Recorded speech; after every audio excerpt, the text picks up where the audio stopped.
thank the mayor. Thank you all for being here, and I want to thank my friend Congressman Lobiondo. He has been an extraordinary partner in dealing with all those various natural disasters we've had to deal with in the last 5.5 years.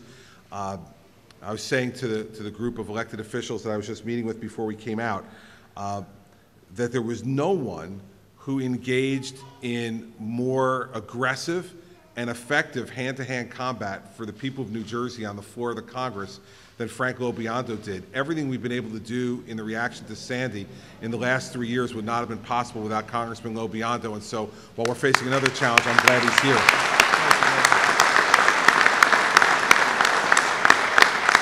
So I met with the local officials, not only from this county, but from the neighboring South Jersey counties this morning. We had a statewide conference call this morning with over 350 elected officials from around the state.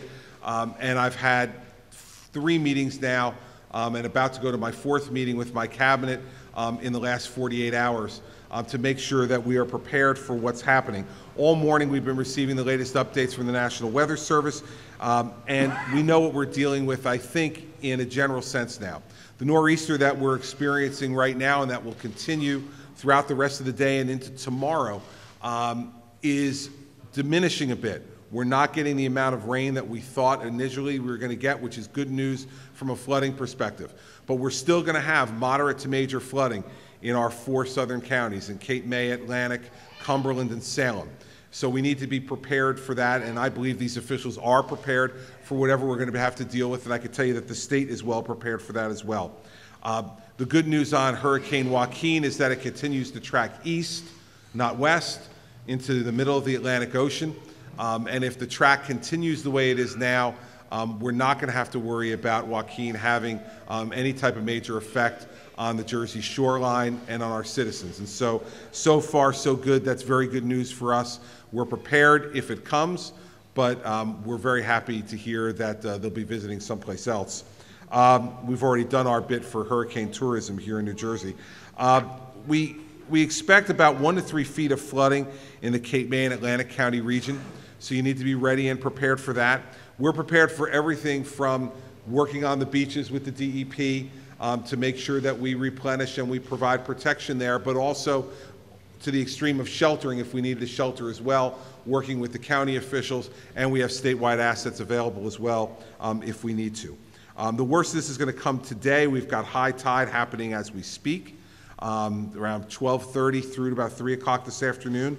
We're going to see 6 to 10 foot waves, maybe as high as 16 feet over the course of the weekend, which will really damage the beaches and lead to more beach erosion and less protection, obviously, for the shoreline. Right now, we don't have any major outages. I think there are about 147 outages in Cape May County right now from a power perspective. Of course, those are extraordinarily major if you're one of those 147, but we're glad that we don't have anything more than that. We have the BPU engaged with Atlantic City Electric and also with JCP&L to make sure that we're getting real-time information on that. We have hundreds of crews, out-of-state crews, heading to New Jersey to prepare to deal with anything that might happen as a result of the storm to make sure that power restoration happens as quickly as possible. What I want folks to be ready for in this area of the state is to be ready and be prepared to respond to the flooding and to respond to any loss of power. Go to places where you can be safe and warm. It's going to get colder tonight. It's going to get down into the 40s tonight. And so I don't want people, if you've lost power, staying at home if you can't be warm. If you have a generator at home, please go onto our website and remind yourself of the safe operation of those generators. Unfortunately, during Sandy, we lost lives to carbon monoxide poisoning because people didn't know how to appropriately use their generators. So please, it's been a while since you've used it, go on to our ready.nj.gov website. We have instructions on how to safely use those generators if you're going to use them to keep yourself warm in your home if there is a loss of power. But those are the things that we're most concerned about at the moment. Reaction by residents in the lower lying areas to flooding and to potential loss of power. Have a preparation plan. We've been talking about this for a long time. If you lose power, if there's some flooding, where are you going to go? Where are you going to go to be safe and warm? Do you have friends or family? If you don't, contact your local officials. We'll have sheltering available for people if you absolutely need it.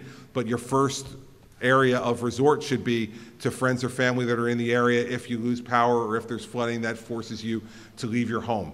We don't expect there should be widespread incidents of that type of flooding, but if there is, we want you to be prepared with a plan to be able to do that. Your local officials are ready to help in that regard as well. We have every asset ready and available to be able to help folks in those circumstances, but you need to be able to have a plan to execute on, so we need you to do that and to be ready. We're very fortunate, at least at the moment, that the hurricane is heading out to sea and not heading towards the coast. But this is another indication of why the preparedness measures and the resiliency measures that we've been taking and are continuing to take post-Sandy are so important. You know, we were just having a conversation with the elected officials in the room behind me.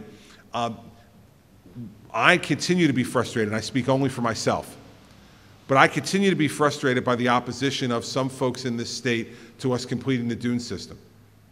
And we're wasting time and taxpayer money in court in cases that we ultimately will win on eminent domain to build these dunes to protect the people and the property of the people of the state of New Jersey. And so I'll say again, quite candidly, to towns like Margate, you know, you are amongst the most selfish people in the state of New Jersey. And if this hurricane had come to shore, the damage that would have been done to lives and property in Margate, I hope it's worth the vanity act that you're all engaging in. Because we're going to win eventually. But you're just costing the state taxpayers money, and you're costing your fellow citizens, potentially, if we have another bad storm, their property and their lives. And I don't understand how people can be that selfish. I really don't. The great news is that the overwhelming majority of people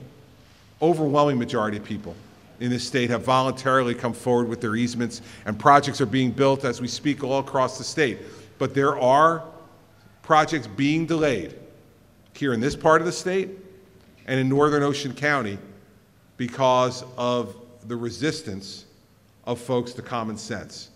So I hope that what this does is refocus everybody again, a near miss like this, to how lucky we are that it didn't come, not only because we would never want something like that to happen again, but also because everything that we have planned to do, everything that Congressman Lopianto and I fought to get funded, these projects, it is, in this current climate, unprecedented for the federal government to pay for 100% of this type of project.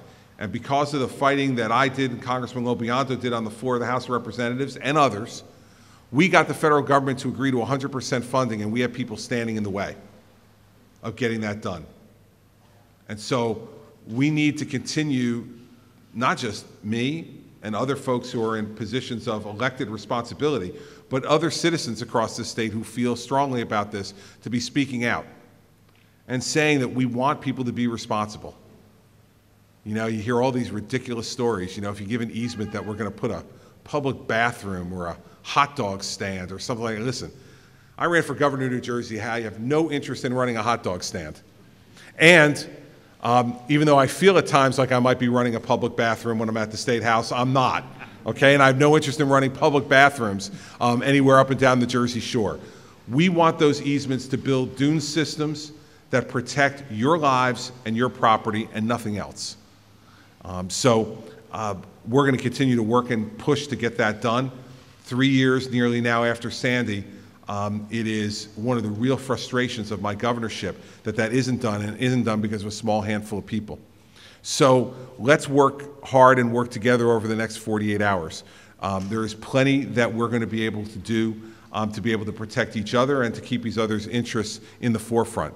You can be guaranteed that I'm going to be down here and keeping an eye on how things are going, cut through red tape that needs to be cut through, try to minimize the frustrations of the men and women standing behind me who are on the front lines and who, you know, have to deal with the day-to-day challenges that running a municipality in this state confronts them with, in addition to when something like this goes on.